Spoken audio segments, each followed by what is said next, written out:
It is very, very difficult, if not impossible, to get a refund or a credit on your energy bill today using home solar without the use of any storage. However, that doesn't mean that home solar is not worthwhile, and that's what we're going to be talking about today. Welcome back, everybody. I'm Tomo, and this is not going to be a conspiracy style video. I do think solar is really important. However, like many of you, I'm sick of the ads promising me negative energy bills when that just isn't the case anymore. In this video, I'm going to teach you why people used to get negative energy bills, why that is no longer the case, how you can assess if you need a battery, and the best use of your solar moving forward.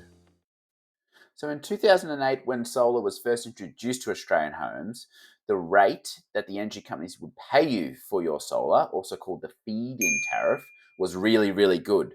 So the rate they used to pay you was around 44 cents per kilowatt hour or thereabouts. So your solar panels would produce electricity, your home would use whatever electricity it needed first, and then whatever it didn't need, it would sell back to the grid during the daytime. Now, in the evening, when your solar panels were no longer producing electricity, the rate at which you would purchase electricity from the energy companies was around 22 cents per kilowatt. So you can see from this, when you're selling at 44 cents and you're purchasing at 22 cents, you're actually making a profit. You're making a profit on this sale.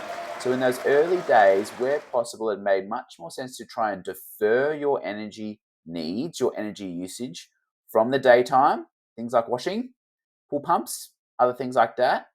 Defer it from the daytime where you could sell at a much higher rate and instead use that energy in the evening when you were home at a much cheaper rate. And by doing that, you could essentially get into negative energy bills during those early years. Now, these feed-in tariffs have now changed, and we'll take a look at those right now. So this is the CanStar website that you can use to check the different rates that power companies will pay you for the solar that you produce. It's pretty easy to use. You can simply type your postcode in this box here and hit search. And then this will give you all the rates. So you can see here the rates nowadays are much, much different to the rates from when solar was first introduced. Now, if we go back to 2023, where we see we're only getting paid around 10 cents per kilowatt hour for the solar we produce, and we're paying the energy companies at least 22 cents, if not more, for the energy that we need to buy, we can see that we're making a loss on this transaction or that we have a bill that we need to pay. And some energy providers are not even giving you 10 cents for every single kilowatt you produce.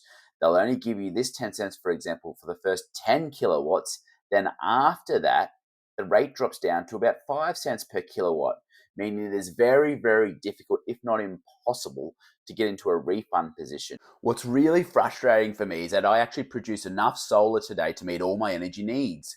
However, because I'm selling solar during the day at a lower feed-in tariff and then buying energy back in the evenings at a higher price, I actually have a bill each and every quarter. The next step is to calculate your average daily energy use. This is really easy to do if you don't already have solar. Simply grab your energy bill, look for the numbers that have kWh next to them, which stands for kilowatt hours. Add those together, divide that by the total number of billing days in your period, and that is your average daily use. Be sure to do this for a few different bills at different times during the year, because energy use is very seasonal. If you've already got solar, there may be apps that help you calculate your average daily use, as well as monitor the amount of energy your solar panels are producing. For me, my system's a bit older, so when I calculate my average daily use, there's an extra step I need to do. On my bill, I need to go down and compare the amount of energy I have sold to the grid using my solar panels versus the amount of energy my solar panels produce on a daily basis. And the gap between these two numbers is my average daily use that I need to add to our initial calculation. The reason I add the numbers together is because, generally speaking, in Australia, our homes use the energy that our solar produces first and only sells the excess back to the grid. However, if I compare the amount of solar I'm producing on average each day to the average energy I am using each day, the numbers are very similar. Perhaps I could benefit from a slightly larger system and a battery. We're halfway through 2023 and batteries are still kind of expensive. You'll need to weigh that up based on your own financial circumstances. What I would do is jump online and look for a battery payback calculator. This will give you an estimate of the average lifespan of the battery and how long it will take you to recoup your investment. That can be then used as a tool in your decision-making process. It's my view that storage will continue to get cheaper, making it a much easier decision for Aussies. It can therefore be beneficial to have solar installed with the concessions that are available.